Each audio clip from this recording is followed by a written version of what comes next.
There's no such thing as having too many superheroes in one film, but as for those who just watched the Justice League found out, there is a way to get them completely wrong. Meeting the expectations of comic book fans is a lot like being in a bad relationship, what with the non-stop complaining and the fact that you're never really going to please everyone. Fans naturally develop bonds with their favourite super characters on paper and form a vivid perception of how those characters should be. Once that reaches the big screen, the version that we're left with doesn't always line up. Now, ignoring any flaws that you might find in the plot, we've taken a look at just how Justice League got it so wrong, imagining certain members of the team and killing a lot of people's idols in the process. I'm Scott from Whatculture.com, and this is 5 ways the Justice League ruins its best characters. As if you need to be told, super spoilers ahead.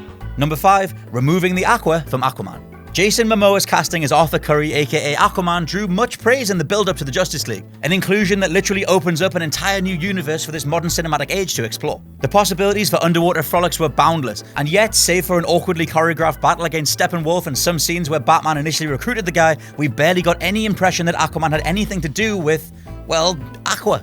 Instead, his highlights came in the form of the film's final battle, most of which you'll have already seen if you watched enough of the trailer footage, making him just another super strong ally blending into the background. Imagine Khal Drogo with a trident, and yeah, that's literally it. Momoa's portrayal of the character was largely good, and while I'll wait for Aquaman's solo release before discounting his skill set altogether, a few tidal waves or surfing shots atop orcas really would have helped his big screen debut. Number 4, treating Wonder Woman and the Amazons as eye candy.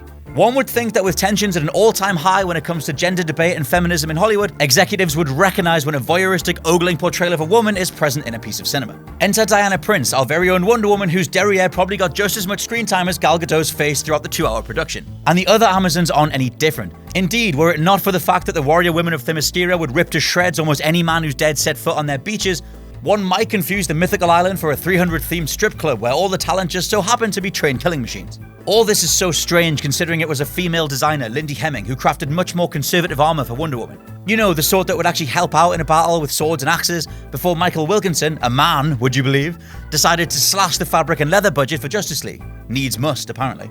Number 3, Batman or wannabe Joker. Either Bruce Wayne is developing some form of bipolar condition in his old age, or Zack Snyder and Joss Whedon's vision for the Caped Crusader has stepped so far away from anything we've ever seen before that it's just completely unrecognizable. It's so far, far away. Now, audiences will recall Bruce's gravelly "do you bleed" question to Superman in Batman vs Superman, and wasn't that kind of cool? They were so serious and they were meant to do business. There was really a sense that someone was going to die. There was some actual weight to it. Now fast forward to Batman being asked the same question in Justice League before getting very hurt, to which his response is, "Something's definitely bleeding," despite the fact that no one is around to hear it. I mean, that's the sort of thing that the Flash would pump out, not the world's greatest detective. It's not my Batman. It's not your Batman either. And there were numerous of these lines included too.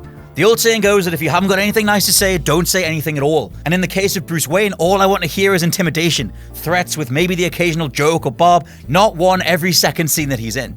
It's just not right. A wisecracking Batman is similar to your nan sunbathing in August. Nobody wants to see it, and all involved should know better. Number 2, Cyborg being relentlessly boring. Brooding and quiet should be descriptions befitting of Batman, not Ray Fisher's Victor Stone, who was portrayed this time round as a rather robotic presence, taking his first steps amongst the group, but barely saying anything. We're perfectly aware that in many ways Cyborg is a robot, but his script was just way more stale than fans of the former college football star might have hoped for. Technological mastery and hand cannons aside, there was only so much that Fisher could do with a character that had very, very little background to work with and was covered in a grey tracksuit for much of the film, making him difficult to stand out as an integral member of the team. Yes, the character is written to be somewhat stone-faced and standoffish, separate from the rest of the group until he himself chooses to embrace them, but did he have to be so boring? A few scenes with his father here and there, or the odd quip, is all we really get to know Cyborg, who in some ways deserved and needed more explanation of his origins more than any other new character. Although at least he said booyah towards the end. I mean, that was kind of cool, right?